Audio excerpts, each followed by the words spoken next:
ini. Oke, masuk. Untuk pertemuan pertama, saya langsung masuk sediaan gel dulu, next time baru saya masuk ke urutan, larutan, suspensi, emulsi, baru nanti saya loncat lagi ke bagian krim, lotion, ya, dan sediaan nanopartikel. Sediaan gel. Nah, sediaan gel ini merupakan salah satu sediaan semi solid atau semi solida ya. Semi solida berarti dia nggak padat, berarti setengah dari padat. Nah, itu dikatakan semi solid.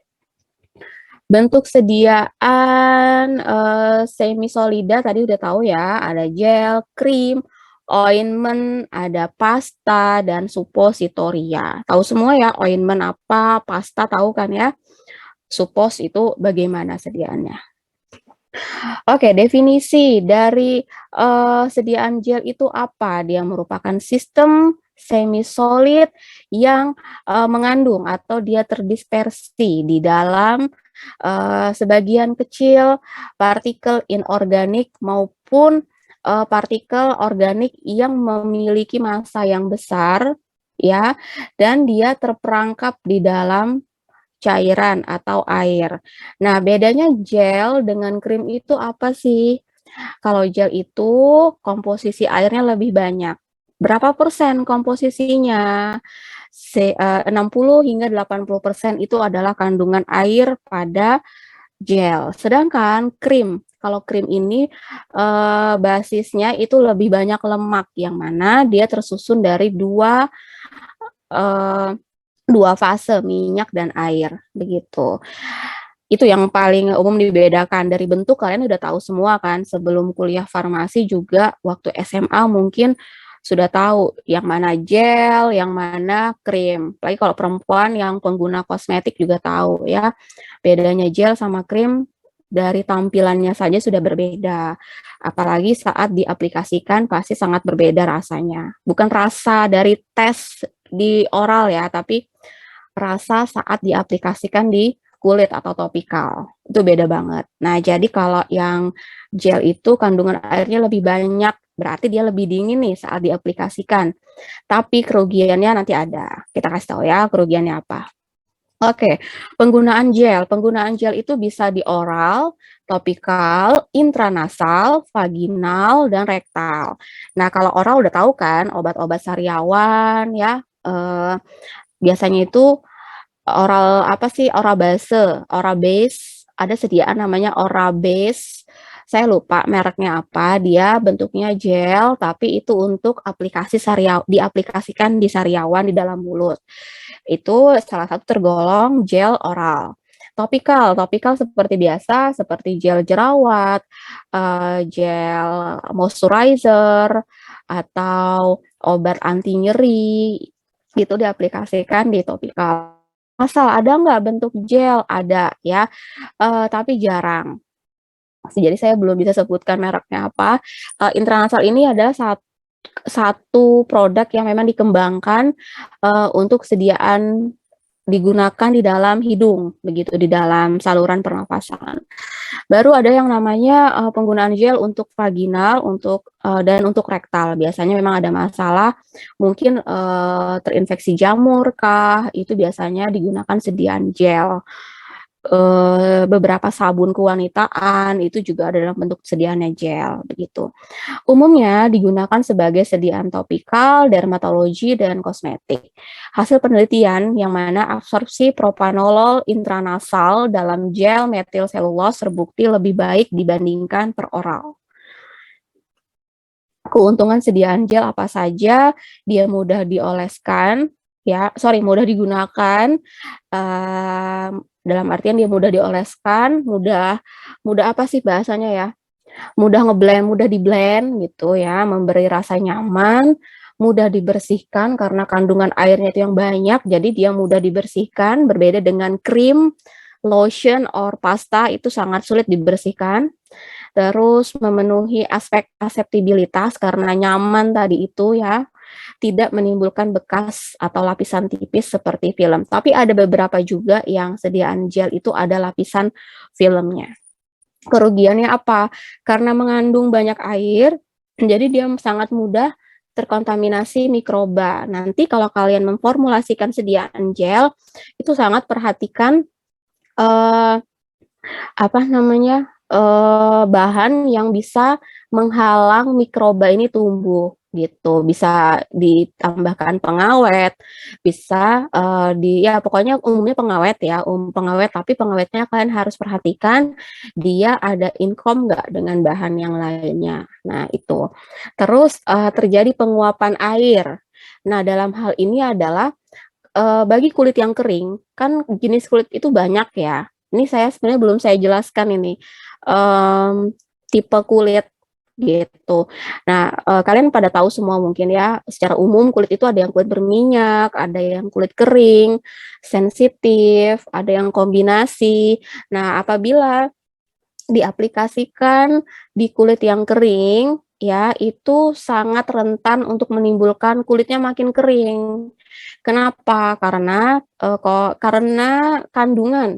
kandungan dari gel ini kan air ya yang banyak, jadi penguapan air melewati stratum corneum pun semakin banyak, sehingga menyebabkan air yang harusnya ada nih di dalam corneocyte, lapisan kulit kita, tapi udah teruapkan akibat adanya gel tadi itu. Jadi mungkin, nanti hubungannya adalah kalau yang berniat mengambil penelitian, kosmetika, khususnya kosmetik skincare, itu, harus jelas nih tujuannya mau kulit apa. Kadang tuh banyak anak-anak tuh, "Saya mau bikin krim jerawat Ibu, yang penting sediaannya gel karena nyaman digunakan." Ya iyalah nyaman, tapi harus perhatikan kondisi kulit yang memang lagi bermasalah. Orang yang berjerawat kan kulitnya bermasalah, yang mana kandungan airnya pun, mmm, apa namanya, kurang. Sehingga kalau kamu pakai gel, oke nyaman digunakan, tapi, bisa nggak sembuhin jerawat kira-kira?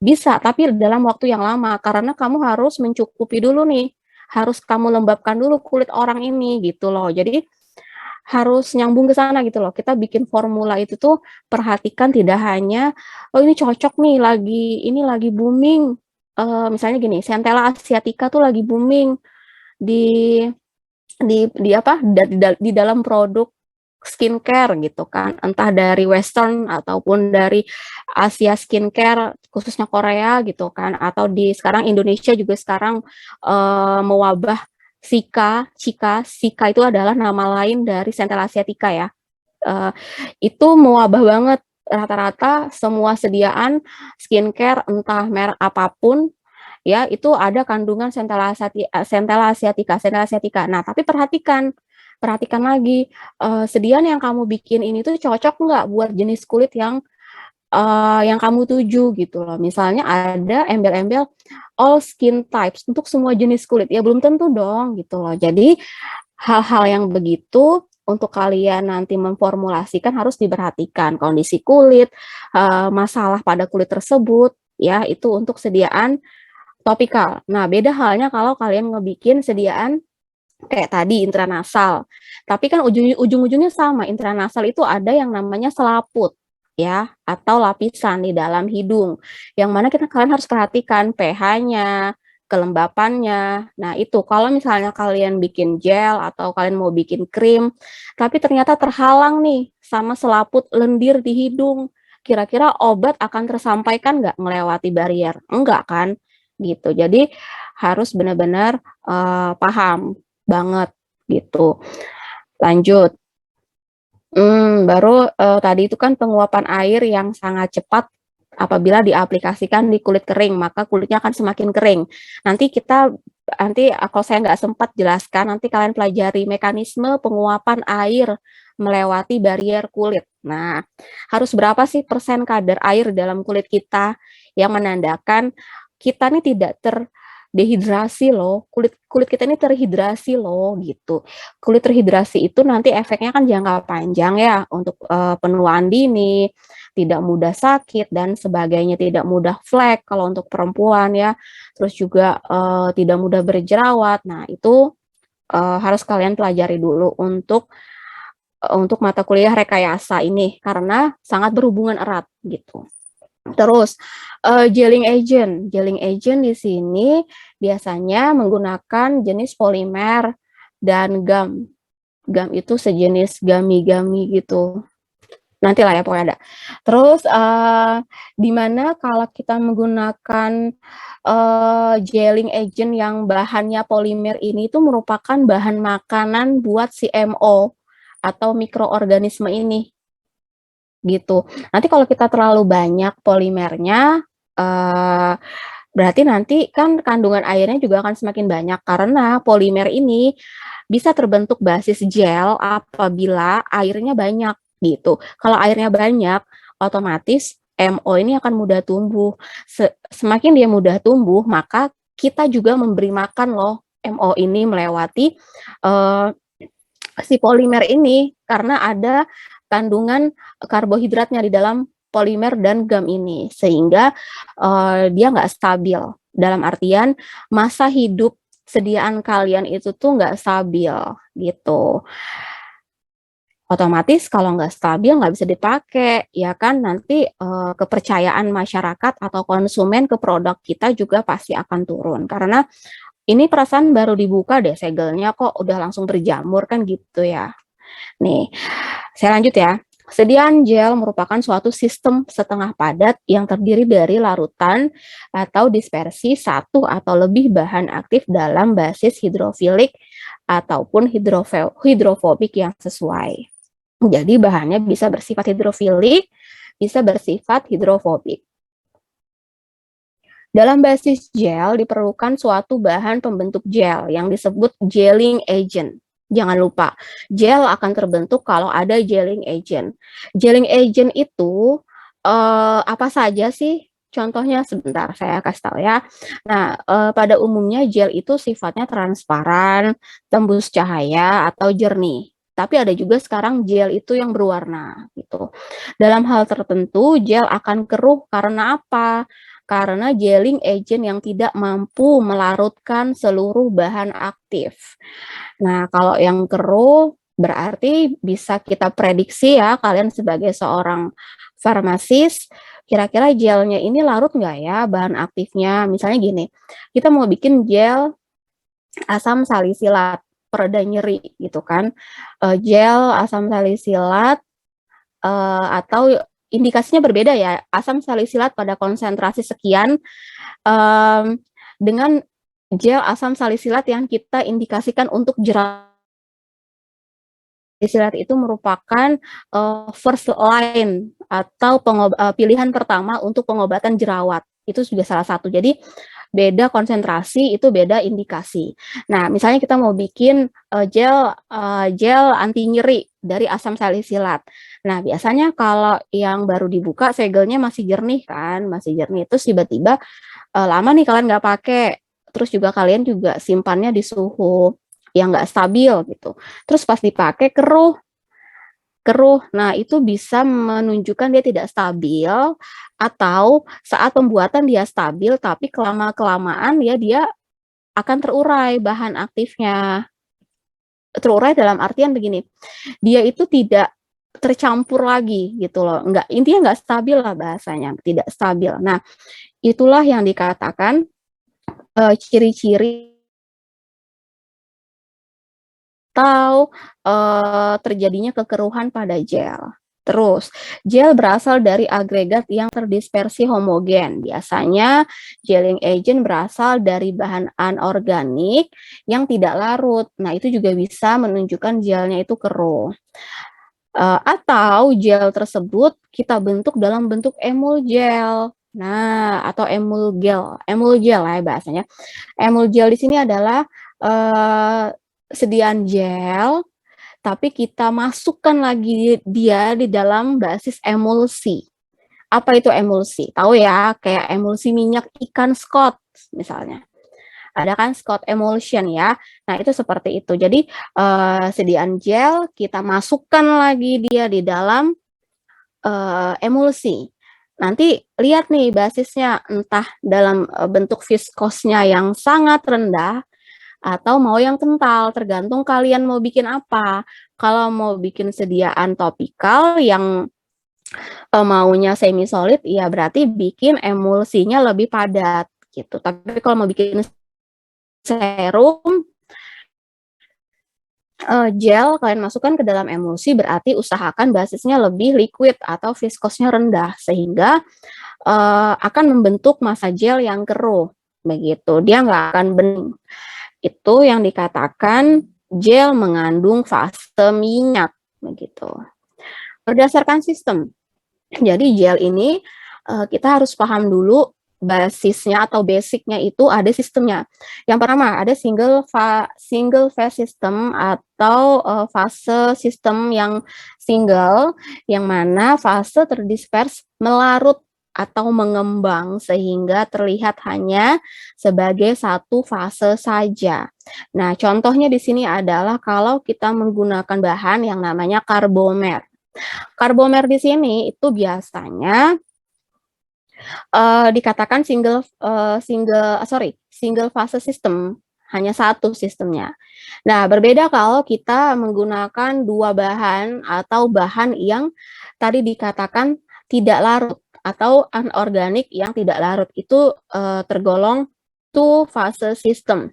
Contohnya apa? Ada bentonit magma. Ini dari bahan alam ya. Itu sangat kok gini loh, bahan alam itu kalau kalian tidak pahami atau kita tidak tahu dulu karakteristiknya, kita akan susah mengatakan dia larut atau dia tidak larut. Nah, beda dengan bahan yang sintetis. Makanya kalau nanti bikin sediaan dari bahan aktifnya adalah bahan alam misalnya nih, pembuatan contoh aja ya, ini kan sudah terlalu banyak yang saya sebutkan ini hanya contoh. Formulasi formulasi krim malam yang mengandung ekstrak bawang dayak misalnya begitu kan. Nah, apa tadi saya mau bilang? Jadi lupa. Nah, kan bahan aktifnya ini kan ekstrak bawang dayak ya. Berbeda kalau misalnya kalian bikin gini, formulasi krim malam formulasi krim malam vitamin C. Nah, berarti kan bahan aktifnya berbeda banget. Satunya ekstrak bawang dayak, satunya vitamin C. Kalau vitamin C ini udah jelas di Farmakope atau di Martindale juga udah ada karakteristiknya, kelarutannya, pH, eh, apa sih bahasanya, bobot molekulnya berapa, struktur kimianya bagaimana, kan sudah jelas nih. Kalau bawang dayak kan masih jarang nih ibaratnya kan, walaupun sekarang sudah banyak penelitiannya. Jadi kan harus tahu dulu nih karakteristik dasarnya gimana. Nah, kalau kalian tidak tahu karakteristik itu, kalian tidak bisa menentukan dia ini bersifat apa, organik, anorganik, apakah dia mudah larut atau tidak, begitu. Nah, sehingga kalau kalian sudah tahu nih, oh ternyata dia ini sifatnya anorganik, oh berarti dia bisa tergolong dalam dua fase sistem, begitu. Bahan tambahannya untuk gelling agent-nya paling umum digunakan itu biasanya bentonit magma. Kalau yang single fase itu dia pakai yang sintetik, berarti pakai karbomer, pakai PVP, pakai ya pokoknya sejenis karbomer ya, jenisnya polimer itu sintetis semua. Terus berdasarkan basis. Nah, kalau pembagian basis itu ada yang namanya basis gel hidrofobik, disebut juga dengan organogel. Nah, bahan pembentuk gel yang mana senyawa hidrokarbon seperti petrolatum, ya, mineral oil nama lainnya gel polietilen ya, plastis base. Nah, itu biasanya penyusun untuk gel yang bersifat senyawa hidrokarbon. Begitu. Terus ada juga lemak hewan, bisa digunakan lemak hewan atau tumbuhan. Kalau lemak hewan biasa dipakai itu lard dan lemak coklat. Cuman kalau lard kan pertimbangannya untuk kita mendapatkan sertifikat MUI produk itu susah ya, karena kan lard ini dari lemak babi ya, dari pork fat atau namanya lard itu sangat jarang digunakan untuk kalau kita di Indonesia yang kebanyakan muslimnya begitu. Berbeda kalau yang memang sertifikat itu tidak mengharuskan bahan-bahan yang diharamkan begitu. Terus basis sabun berminyak. Nah, itu bisa menggunakan gel aluminium stearat dan minyak mineral. Oke, selanjutnya kita bisa pakai bahan organogel yang bersifat hidrofilik. Bentar ya.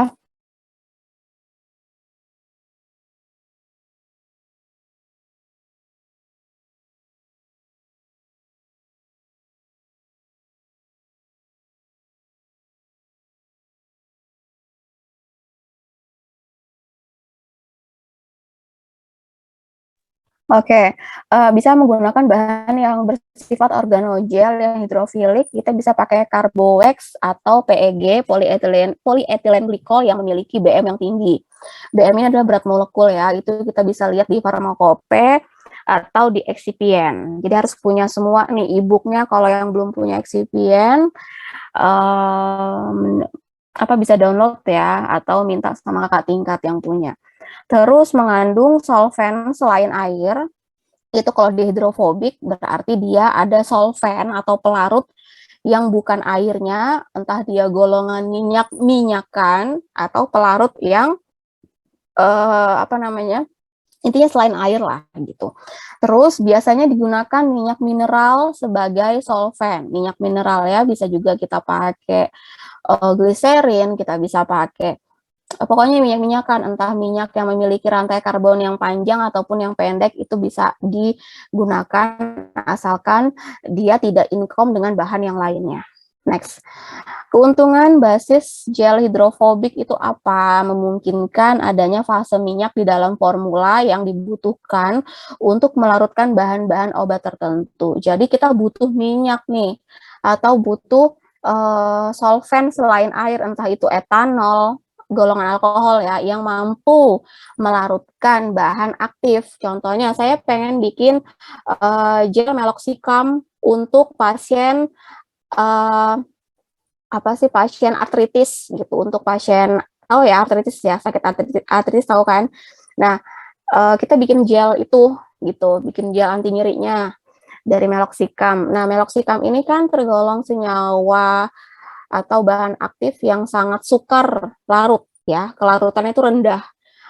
Jadi kenapa dibikin dalam bentuk sediaan topikal ya, supaya bahasanya dia tuh rapid, cepet gitu loh, cepet sampai di targetnya, atau dalam artian cepet sampai di kok jadi saya lupa ya, sampai ya ke targetnya, ke bagian yang sakit gitu. Kalau kita bikin atau kita formulasikan dalam bentuk oral, kemungkinan cepat memberikan reaksi itu sangat kecil karena kelarutannya rendah tadi itu gitu. Dia tergolong dalam BCS tipe 3, yang mana memang kita harus concern gimana caranya dia mudah larut sehingga senyawanya itu mudah bereaksi, menimbulkan efek reaksi atau sampai ke mediatornya itu lebih cepat gitu loh. Beda halnya dengan yang topikal. Nah, kita harus perhatikan kira-kira kalau dalam bentuk topikal kita harus yakin dia larut dulu dalam basis. Nah, caranya gimana? Caranya kita tambahkan mungkin pelarut yang bersifat atau turunan alkohol. Kita bisa pakai etanol atau kita bisa pakai gliserol ya, dilarutkan dulu hingga dia larut, baru masukkan ke dalam basis. Nah, itu dikatakan adanya fase minyak di dalam gel hidrofobik. Lalu bisa ditambahkan berbagai jenis minyak dengan beragam viskositas. Viskositas pada minyak tergantung dari panjang rantai karbon gitu. Nah, kalau penggunaan minyak di sini biasanya kalau untuk kalian yang memang concern untuk formula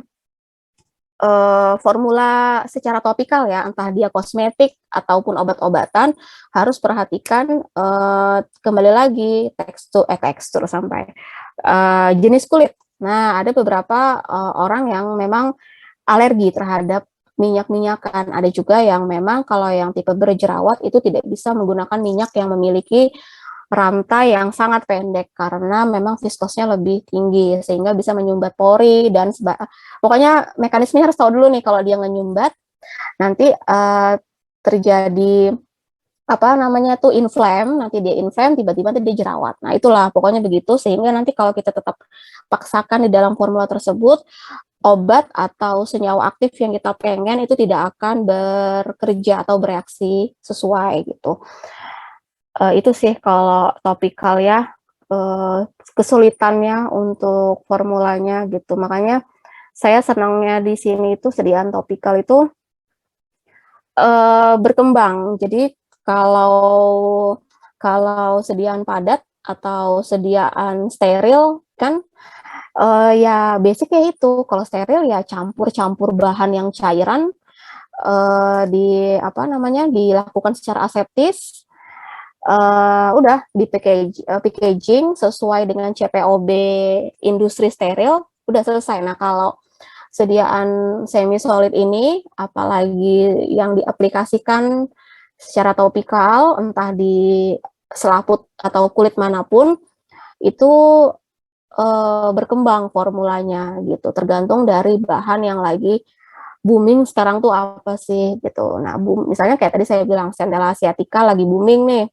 Centella asiatica kan nama ininya, nama umumnya gitu. Nah, ada lagi nih senyawa aktif lainnya. Nah itu kita mau ambil yang mana? Kita mau isolasi lagi nggak sentelanya gitu? Atau cuma sentela tok yang kita ambil, baru kita formulakan kayak gitu. Itu menarik sih kalau menurut saya. Jadi banyak mahasiswa penelitiannya juga mengenai sediaan sediaan apa namanya? Sediaan topikal gitu. Cuman ya banyak juga kesulitannya tergantung dari bahan yang kalian gunakan. Selain itu juga dari harga ya, bahan-bahan yang kita gunakan harus sesuai dengan budget penelitian kita. Itu sih. Terus kerugiannya apa? Kerugiannya kalau basis gel hidrofobik ini dia berminyak, dia lengket, tidak mudah dihilangkan, dalam artian tidak mudah dicuci ya, dan kurang acceptable. Nggak nyaman lah pokoknya. Terus basis gel, kan tadi hidrofobik ya, saya masuk ke hidrofilik. Nah, hidrofilik di sini biasanya mengandung air, gliserol, atau polyethylene glycol. Hidrogel yang mana kandungan airnya itu antara 85 hingga 95%, berarti dia lebih tinggi daripada gel biasa kan. Karena lihat nih, yang namanya hidro, berarti kan kandungan airnya lebih tinggi toh. Nah, gelling agent yang biasa digunakan ada jenisnya polimer.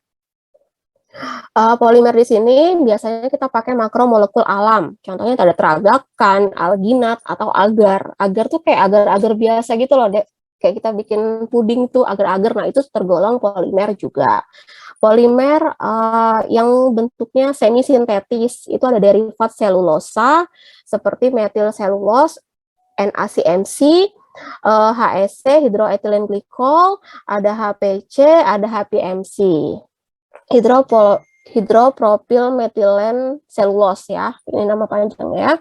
Nah biasanya anak-anak itu atau kita kalau pengen formulasikan sediaan gel atau emul gel yang paling bagus itu biasanya pakai HPMC paling bagus. Nah tapi kalau yang paling bagus dan terjangkau harganya biasanya saya sarankan anak-anak itu bikinnya dalam bentuk karbomer atau namanya karbopol gitu. Ini tuh yang maksudnya yang paling selalu ready deh di lab bahan ini gitu. Karena kalau kita pengen bahan untuk membentuk basis gel yang ala-ala lah ya, ala dalam artian yang lebih high end itu bahannya juga sulit tersedia di lab dan otomatis kita harus inden.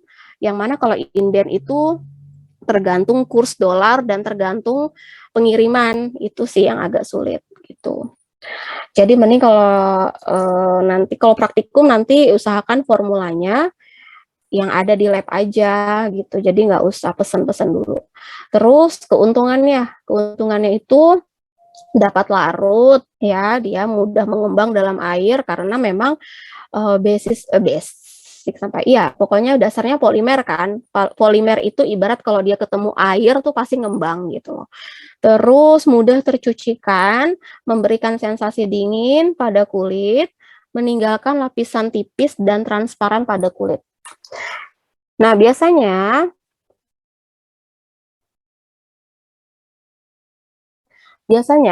kalau ada lapisan tipis yang kita pengen habis diaplikasikan itu, penguapan air itu nggak mudah teruapkan tuh biasanya ditambah plastic sizer atau ada bahan yang membentuk lapisan filmnya. Itu dikatakan plastic sizer. Nah, itu biasanya kalau habis dipakai, kalau kosmetik ya, kosmetik skincare itu biasanya muka kita lebih muka ataupun bagian kulit yang diaplikasikan gel tersebut itu biasanya lebih glowing. Nah, itu karena adanya plastic sizer itu gitu. Bukan serta merta habis dipakai langsung glowing tuh enggak. Itu tuh ada bahan yang namanya lapisan filmnya sehingga itu menghambat yang namanya uh, air meluap melewati kulit kita atau barrier kulit kita. Kerugiannya adalah kandungan air yang cukup besar sehingga mengakibatkan sangat rentan terhadap kontaminasi mikroba bagi sediaan. Tapi efeknya di kulit juga akan kering kalau kandungan airnya lebih banyak. Ini dia beberapa bahan yang digunakan, ya ini rangkuman untuk gel. Kalau misalnya kelasnya inorganik dan organik itu kita bisa pakai, kalau mau dua fase sistem bisa pakai aluminium hidroksida gel dan bentonit magma ya. Kalau organik yang tadi saya bilang bisa pakai karbomer, peragakan begitu. Kalau misalnya dalam bentuk hidrogel yang banyak mengandung air bisa pakai silika, bentonit, pektin dan sebagainya. Ini hanya rangkuman saja. Lanjut, saya masuk ke gelling agent atau bahan yang pembentuk gel. Gelling agent yang ideal itu yang seperti apa? Dia harus inert, aman, ya, kompatibel dengan komponen lainnya, memberikan viskos yang konstan, stabil pada penyimpanan dan temperatur yang bervariasi. Itu ciri-ciri gelling agent yang ideal. Gitu. Gel transparan diperoleh bila seluruh komponen terlarut atau membentuk koloidal submikron. Jadi di dalam gel itu tuh kelihatan kayak ada gelembung-gelembung udaranya gitu loh. Nah, itu bukan yang gelembung udara yang banyak tuh enggak ya. Maksudnya kayak ada gelembung-gelembung kecil itu dikatakan koloidal atau ukurannya submikron ya. Itu adalah koloidal yang mana udara terjebak di dalam basis gel. Bahan pembentuk gel umumnya mempunyai kelarutan dalam air yang tinggi. Tuh ya, kalau dia nggak larut dalam air, nggak bisa jadi gel, nggak akan larut. Jadi makanya saya selalu bilang, perhatikan kelarutan, perhatikan karakteristik bahan. Terus, kenapa ini? Bentar ya. Oke. Terus konsistensi gel yang terbentuk dipengaruhi oleh pertama jenis bahan ya, tergantung dari gelling agent yang digunakan, yakni struktur polimernya. Berat molekul, perhatikan. Kenapa kok berat molekul sangat menjadi parameter kritisnya? Karena bahan dengan BM yang rendah memerlukan konsentrasi lebih besar dibandingkan dengan bahan dengan BM yang tinggi agar dihasilkan gel dengan konsistensi yang baik. Jadi harus perhatikan BM-nya. Kalau BM-nya rendah, viskosnya juga akan rendah. Kalau viskos yang rendah mengakibatkan gel tersebut tidak stabil. Tapi sebaliknya kalau dia BM-nya tinggi, itu akan membentuk viskos yang stabil begitu selama penyimpanan. Terus perhatikan konsentrasi atau jumlah bahan yang digunakan dan perhatikan teknik pengembangan atau swelling prosesnya ya, serta pendispersian yang baiknya bagaimana. Semakin tinggi BM konsentrasi yang digunakan, gel yang dihasilkan semakin viskus atau kental yang tadi saya bilang. Lanjut, bahan pembentuk gelling agent ya, ada dari polimer alam, Polimer alam di sini umumnya polisakarida rantai bercabang yang bersifat anionik, ya, rentan terdegradasi oleh mikroba. Jadi sangat perhatikan penambahan pengawet untuk kalau kalian pakai polimer alam. Contohnya apa polimer alam itu? Contohnya ada teragakan, alginat, karagenan atau karagen, ya, pektin, santan gam, gelatin, guar gam, dan citosan. Nah, biasanya kalau mau bikin dalam bentuk santan gam ini bagus banget sediaannya, cuman relatif lebih mahal, begitu. Ya, umumnya sih biasanya pakai teragakan atau pakai gelatin dan gelatin dikombinasi dengan citosan. Itu bahan-bahan yang tergolong dalam polimer alam. Kalau polimer akrilat itu banyak digunakan, contohnya karbomer atau nama lainnya adalah karbopol, ya. Dalam penggunaan hanya diperlukan konsentrasi kecil sekitar 0,5%. Terdispersi homogen dalam air dalam bentuk asam bebas. Terus juga dia konsistensi gel sangat dipengaruhi oleh pH sediaan. Serta perlu penambahan suatu basa penetral. Biasanya di sini kita pakai TEA, ya, saya lupa nama kepanjangannya apa. Pokoknya penambahannya TEA untuk menstabilkan pH sehingga viskosnya tetap terjaga. Lanjut, derivat selulosa. Bahan selanjutnya kita bisa pakai derivat selulos. Bahan yang digunakan biasanya metil selulosa, CMC, HPC, HEC, HPMC, ya. Pokoknya sejenis selulosa itu bisa digunakan. Baru ada golongan polietilen. Dia akan membentuk gel yang hidrofobik. Berarti apa hidrofobik? Lebih berlemak, ya. Membentuk lapisan film yang tahan air, atau dikatakan water resistant, tekstur gel lembut dan mudah diratakan. Padatan pembentuk dispersi koloid. Nah, ini biasanya akan terbentuk gel two fase system. Contohnya tadi bahan-bahan alam, silika, bentonit, clay, dan mikrokristalin selulose. Bisa juga kita pakai bahan surfaktan, ya. Tahu ya, surfaktan semua ya, udah pada tahu semua pasti.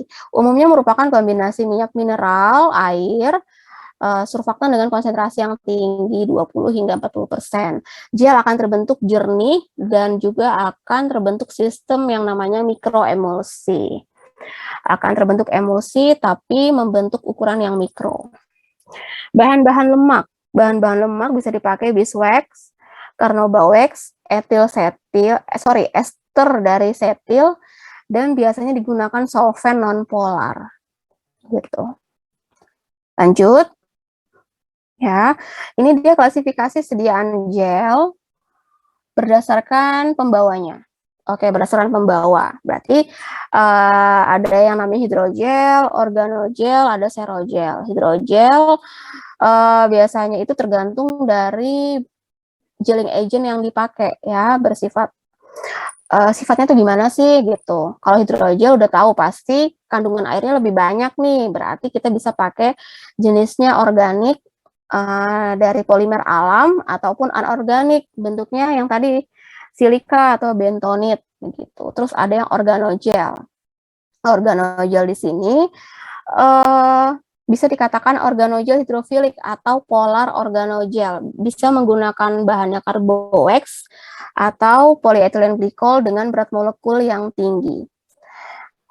Terus ada lagi yang namanya pembawanya itu serogel. Serogel di sini gelnya lebih padat dengan konsentrasi solvent yang sangat rendah. Berarti dia lebih solid, ya, lebih mendekati pasta, tapi tetap sediaannya gel. Solvent menguap dan meninggalkan matriks gel. Contohnya apa? Kita bisa pakai gelatin, ragakan, akasia. Gitu. Sifat-sifat sediaan gel memiliki viskos dan daya lekat tinggi, tidak mudah mengalir pada permukaan kulit, serta memiliki sifat thixotropi, mudah merata bila dioleskan, memiliki derajat kejernihan yang tinggi, tidak meninggalkan bekas, ya, mudah tercucikan oleh air, daya lubrikasi tinggi, ini maksudnya juga sama. Kalau dia mudah tercucikan berarti memiliki daya lubrikasi yang tinggi, ya. lubrikan gitu loh bahasanya, tahu ya. Terus memberikan rasa lembut dan sensasi dingin pada saat digunakan. Stabilitas sistem gel. Oke, kita masuk ke stabilitasnya ya. Ketidakstabilan sediaan gel antara lain ditunjukkan oleh apa? Adanya perubahan irreversible sifat reologi. Jadi yang awalnya padat, saat disimpan agak lama itu dia jadinya cair atau lebih lebih cair ya, bukan cair tapi lebih nggak padat lagi gitu loh. Terjadinya pemisahan fase. Ada fase cair dikatakan sineresis, kalau dia lebih ke berubah menjadi padat itu dikatakan presipitasi partikel. Ada dua nih perubahannya, dia mau ke cair atau mau ke lebih padat. Biasanya kalau lebih padat itu airnya menguap, tinggallah sisa matriks dari polimer. Itu nanti jadinya padat kayak lengket-lengket gitu. Itu namanya presipitasi partikel. Terjadi perubahan konsistensi setengah padat menjadi cair yang tadi ya, seperti ini perubahan fase. Setengah padat menjadi cairan kental atau setengah padat menjadi padat. Ketidakstabilan berdampak terhadap aseptabilitas sediaan bahkan sampai pada efektivitas bahan obat. Jadi kalau dia nggak stabil, efektivitasnya pun dikhawatirkan akan menurun. Begitu. Mekanisme pembentukan gel. Oke, perhatikan semua, kita akan masuk ke mekanisme pembentukan gel. Gimana sih gel itu terbentuk atau gimana caranya bikin gel? Nah, yang pertama kita harus tahu dulu nih kan udah tentukan nih basisnya apa, bahan aktifnya apa ya. Pokoknya formulanya udah kita tentukan. Lalu yang mana senyawa polimer ya atau makromolekul yang sangat kompleks strukturnya itu kita kembangkan atau kita tambahkan air. Airnya itu suhu berapa sih? Tergantung dari gelling agent yang kalian pakai. Nah, kalau kayak karbomer itu ada air hangat bisa, air biasa juga bisa. Nah, tergantung dari berapa kelarutannya. Misalnya nih, contoh ya, ini hanya contoh. Karbomer itu mudah larut dalam air, berarti 1:1. Hitung, apabila 1 gram karbomer larut dalam 1 mililiter air misalnya kan, berarti kalian harus hitung kira-kira kalau sekian persen karbomer aku butuh berapa air ya, nanti dihitung, itu ada konversinya, dihitung airnya berapa, dimasukkan ke dalam karbomer tadi itu. Jangan langsung diaduk, didiamkan dulu sampai dia mengembang. Sekiranya dia sudah swelling atau mengembang, baru diaduk secara konstan. Lalu masuk yang namanya proses hidrasi molekul air. Ya, proses ini adalah yang tadi saya bilang, diaduk, dikembangkan, dia sudah swell, sudah mengembang, baru ditambahkan diaduk itulah yang terjadi namanya proses hidrasi molekul air atau pembentukan ikatan hidrogen. Nah, pembentukan ikatan hidrogen di sini biasanya air ya, kan air itu ada O2-nya ya, itu akan terjebak di dalam matriks yang kompleks tadi itu, sehingga akan terjadi yang namanya ikatan-ikatan kayak single cross gitu, kayak ikatan silang. Nah, saya nggak bisa jelasin ya, saya nggak bisa gambarin ya, saya juga nggak kasih ini gambar di sini. Maksudnya itu nanti ikatan silang kayak jebakan-jebakan gitu. Nah, sehingga saat itu semakin banyak terjebak, airnya semakin banyak terjebak, akan membentuk massa gel yang kaku atau kenyal. Itulah dikatakan, oh udah fix nih gel aku jadi. Itu salah satu prosesnya ya. Ingat ya, gimana mekanisme pembentukan gel terjadi. Nanti buka aja YouTube, itu ada kok banyak video-videonya mekanisme pembentukan gel atau mekanisme pembentukan gel. Terus kumpulan makromolekul via dipol-dipol interaksi dipol-dipol membentuk agregat yang panjang. Nah, di sini pembentukan gel tersebut ya akan membentuk yang namanya interaksi dipol-dipol antar matriks si polimer bahan yang kalian gunakan gitu. Ini lebih ngebahas polimer saja. Oke, saya masuk ke teknik umum dari preparasi. Persiapannya itu gimana sih? Nah, oke, bahan obat tidak menginterferensi, ya itu salah satu syarat wajibnya juga. Tidak ada inkom dengan bahan yang lain sehingga bahan obat dicampurkan dengan gelling agent dan terlibat dalam proses pembentukan gel. Jadi saat basis dibentuk itu bahan aktif bisa masuk. Tapi kalau kalian lebih memilih bahan aktifnya nanti aja deh dimasukin gitu nggak apa-apa. Jadi bikin dulu basisnya, baru tambahkan bahan aktif. Bahan obat yang menginterferensi gelling proses, maka ditambahkan itu setelahnya. Jadi setelah pembentukan basis, baru boleh ditambahkan bahan aktif, begitu. Kendalanya adalah gel yang viskus sehingga sulit mencapai keadaan yang homogen. Kalau dia terlalu kental itu susah homogennya gitu. Pengadukan yang cepat dan kuat mengakibatkan banyak udara yang terjebak sehingga kalaupun udara yang banyak terjebak itu dikhawatirkan tidak stabil. Kalau dia tidak stabil akan terjadi perubahan fase, entah dia semakin tadi yang cair atau semakin padat. Jadi cara kita menjebak air di dalam polimer itu harus benar-benar sesuai, dalam artian ya tadi tekniknya yang digunakan apa, berapa lama pengadukan, kecepatannya berapa, ya itu akan meyakinkan kita bahwasannya gel terbentuk, jebakan airnya itu nggak terlalu banyak gitu loh. Terus aspek fisikokimia yang harus diperhatikan ada dari imbibisinya, swelling proses, sineresisnya, sama tiksotropinya. Oke, aspek fisikokimia. Imbibisi di sini kita harus perhatikan ya jumlah volume ya, jumlah atau konsentrasi air yang ditambahkan di dalam basis.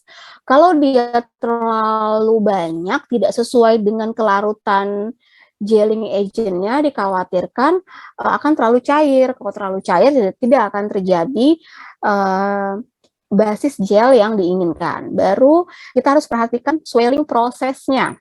Nah, proses swelling di sini juga kita harus tahu nih apa ya bahasanya itu ya.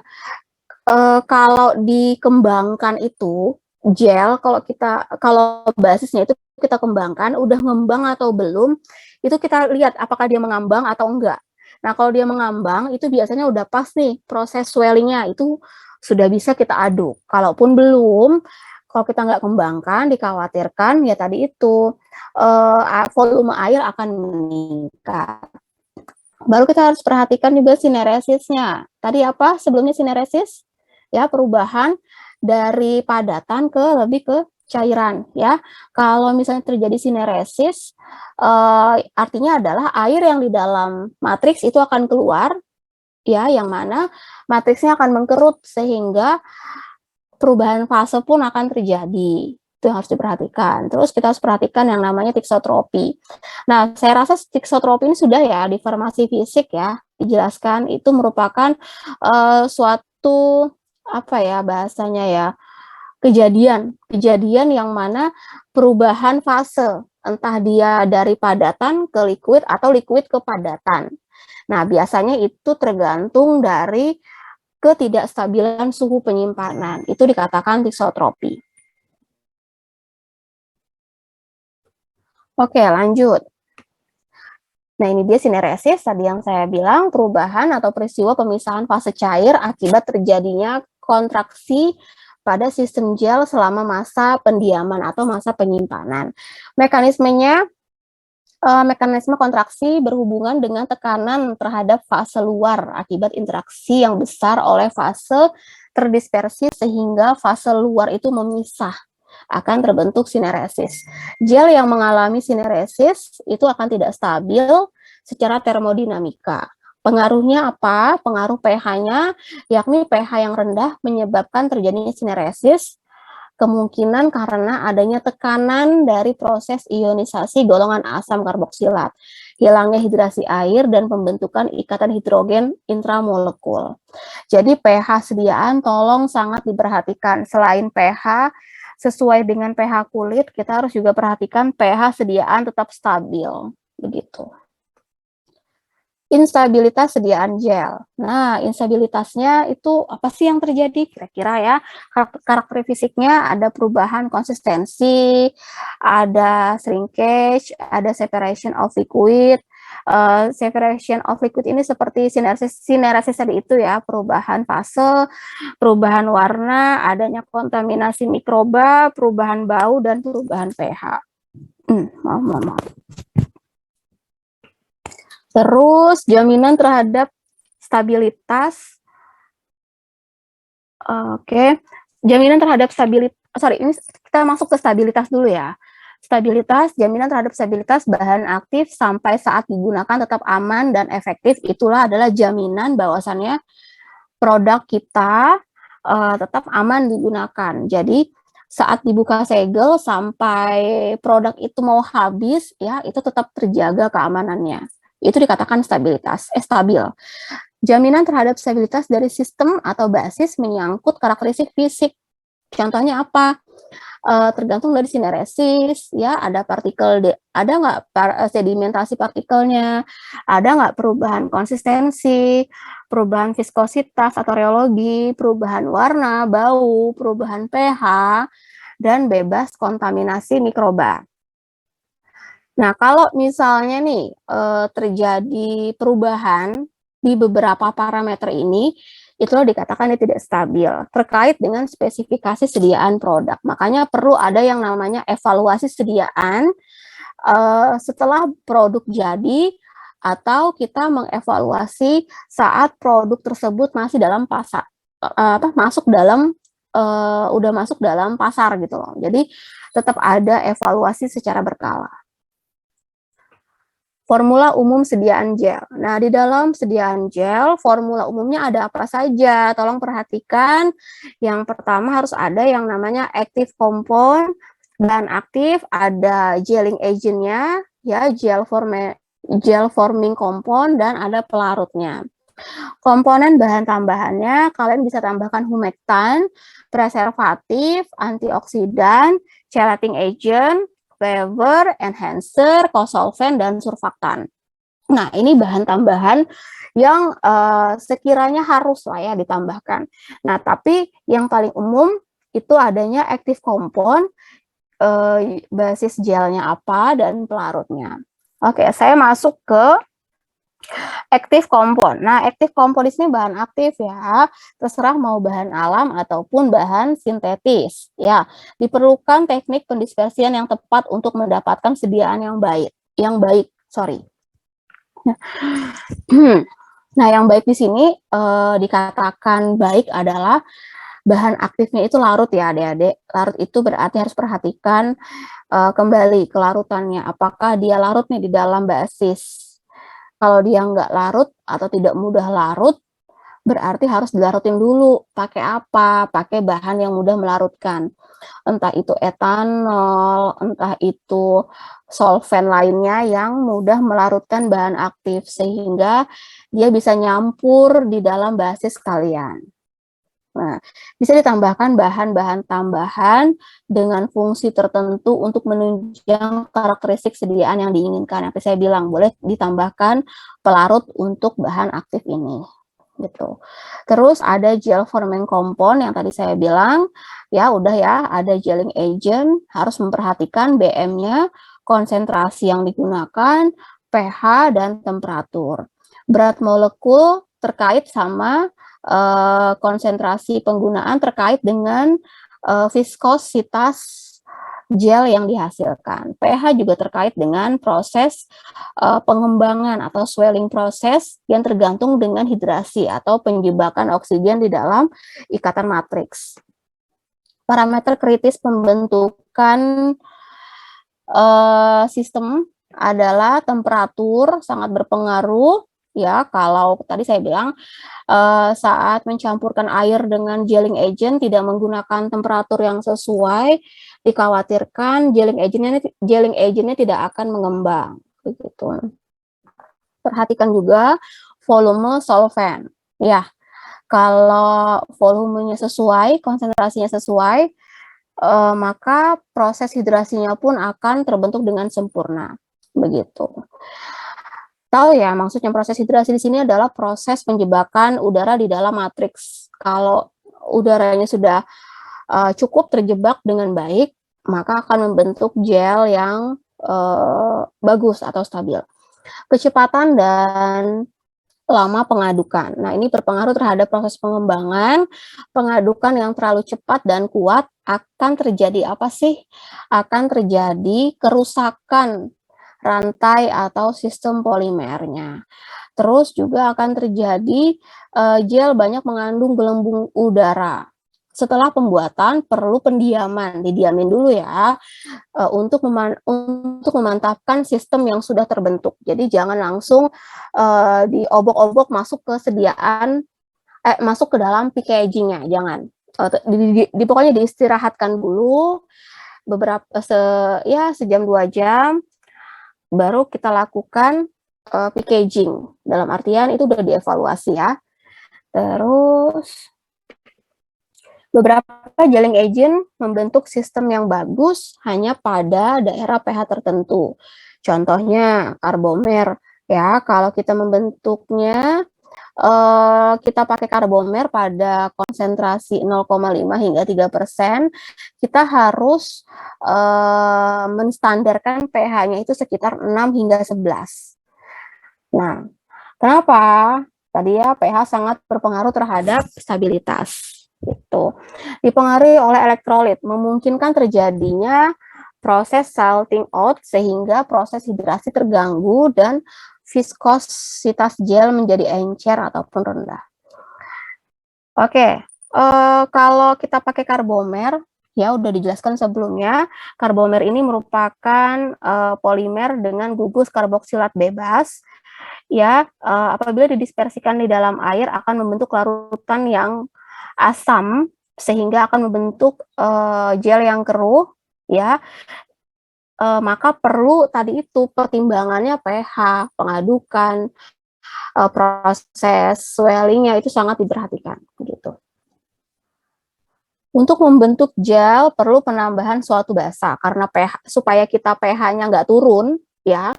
pH-nya nggak turun, selain penambahan TA, tadi saya bilang kita bisa tambahkan bahan lainnya seperti boraks, KOH, NaOH, dan sodium bikarbonat. Pengawet, kita perlu yang namanya bahan pengawet untuk melindungi sediaan kita dari mikroorganisme. Ya, karena tadi itu ya, airnya sangat banyak nih di sediaan gel, jadi perlu pengawet.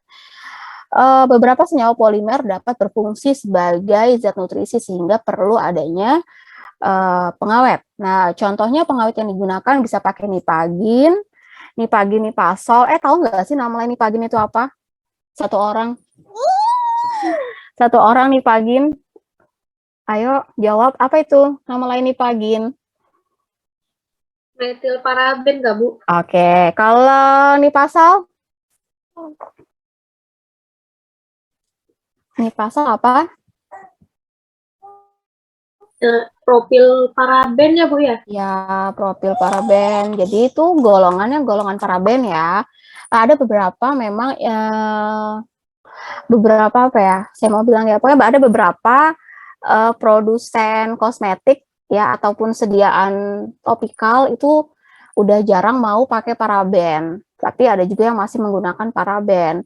Kalau menurut saya mau pakai paraben atau tidak sebenarnya sih tergantung kita ya pengguna. Tapi kalau pakai paraben juga nggak apa-apa asalkan masih dalam konsentrasi yang sesuai karena dikhawatirkan paraben ini ada penelitiannya dia sebagai agen karsinogenik. Jadi kalau terlalu banyak penggunaannya itu bisa pencetus kanker begitu. Jadi ada beberapa sekarang sediaan tidak menggunakan paraben tapi pengawet lainnya.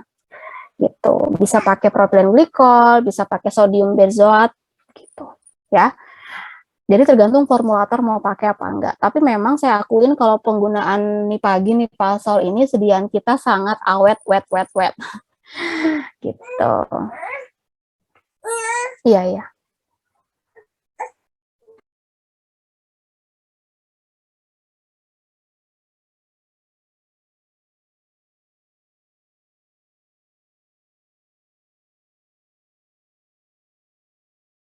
Lanjut. Uh, Beberapa pengawet berpengaruh terhadap gelling agent tertentu, ya. Contohnya tadi itu karbomer. Nah, karbomer itu bisa berpengaruh juga terhadap penggunaan pengawet, begitu. Pengaruhnya ini macam-macam ya. Ada yang bersifat negatif, ada yang bersifat positif. Di sini artinya ada yang pengawetnya itu bisa menguntungkan sediaan, tapi ada juga yang enggak, dalam artian dia tetap tidak stabil gitu. Ya.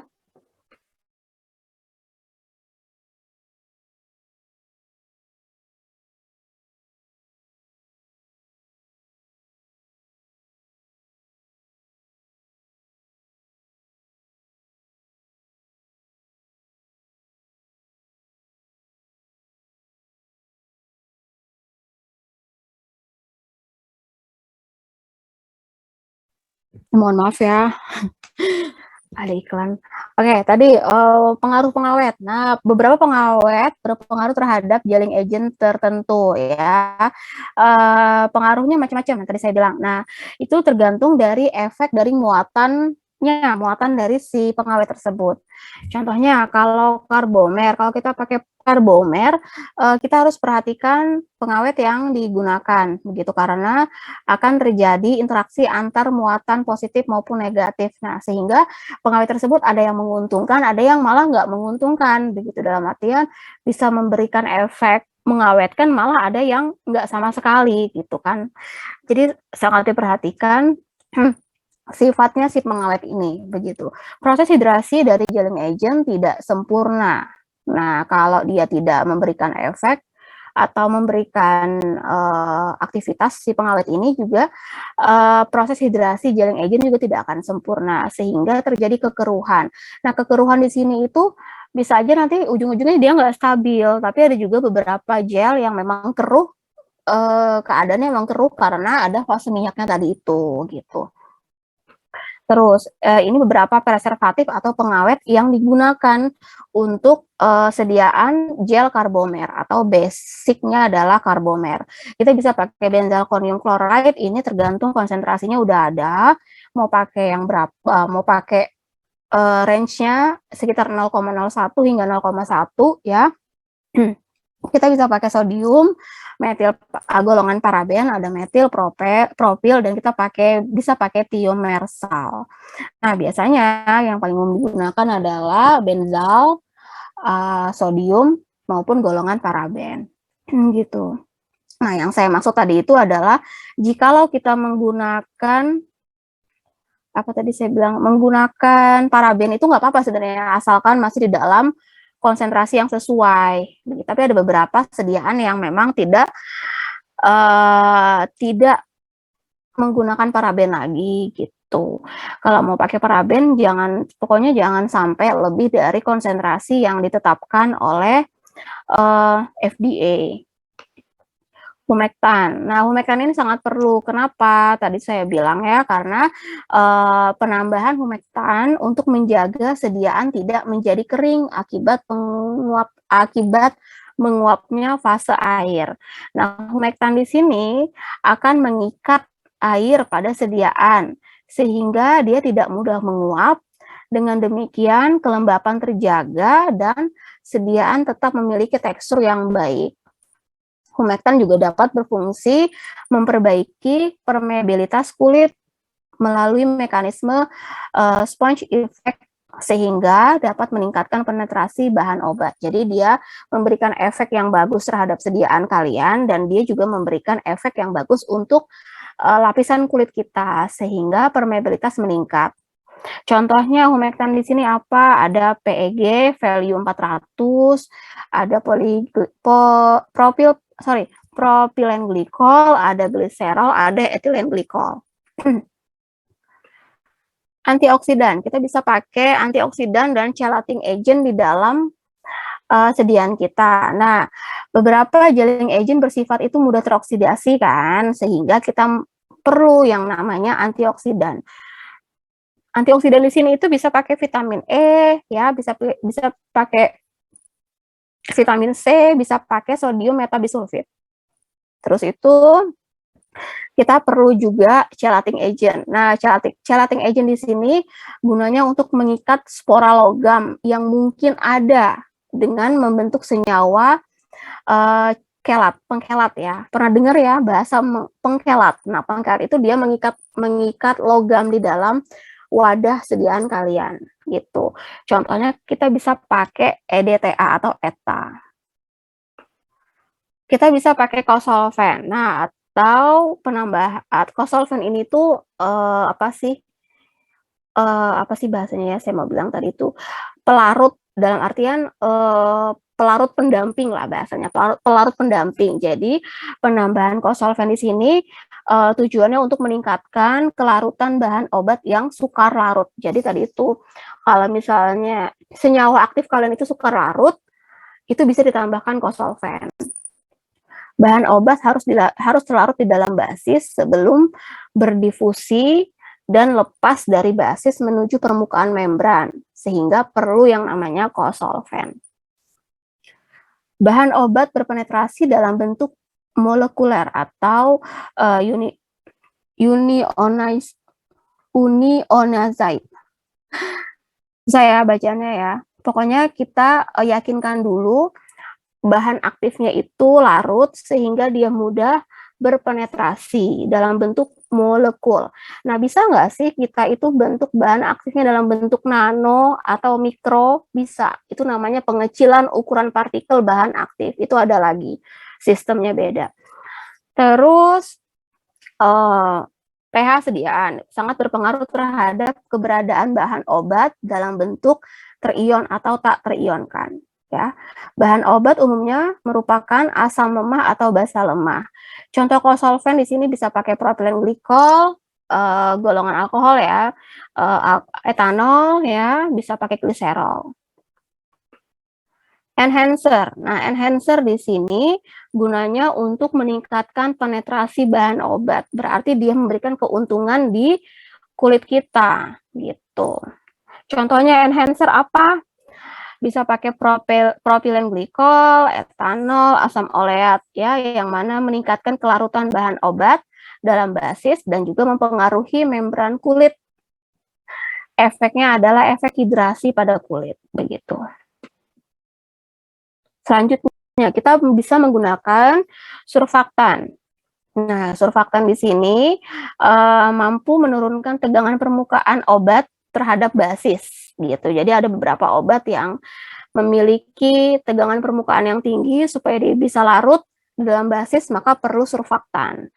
Itu.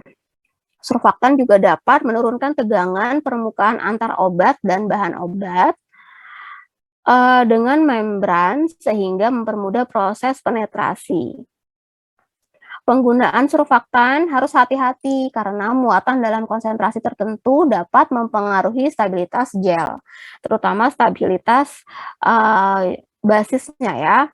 Gitu. Contoh surfaktannya apa? Ada twin. Twin ini juga tergantung dari value-nya. Ada twin 20, 40, 60, 80 gitu.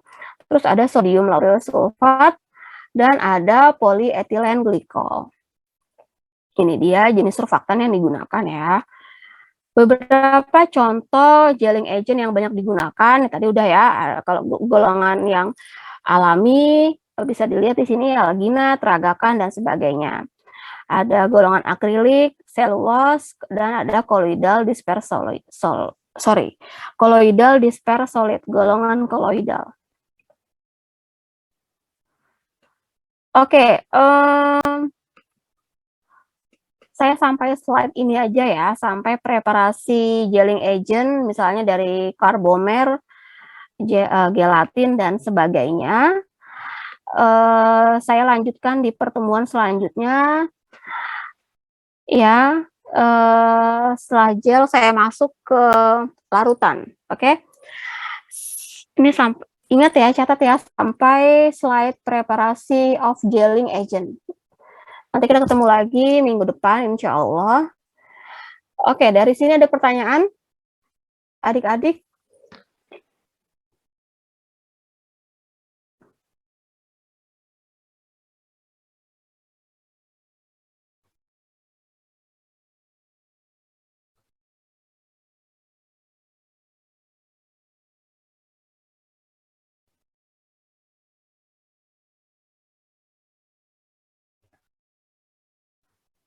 Sepertinya belum ada. Oke, belum ada. Saya harap paham semua ya. Oke, kalau tidak ada, saya cukupkan sekian untuk kuliah hari ini. Terima kasih kehadiran dan perhatiannya. Nanti insya Allah ketemu lagi minggu depan. Saya tutup. Wassalamualaikum warahmatullahi wabarakatuh. Kurang lebihnya saya mohon maaf ya. Selamat pagi dan salam sejahtera untuk kita semua. Waalaikumsalam warahmatullahi Terima kasih, wabarakatuh. Bu. Terima kasih, Saya Bu. izin stop share ya. Dan izin live dulu.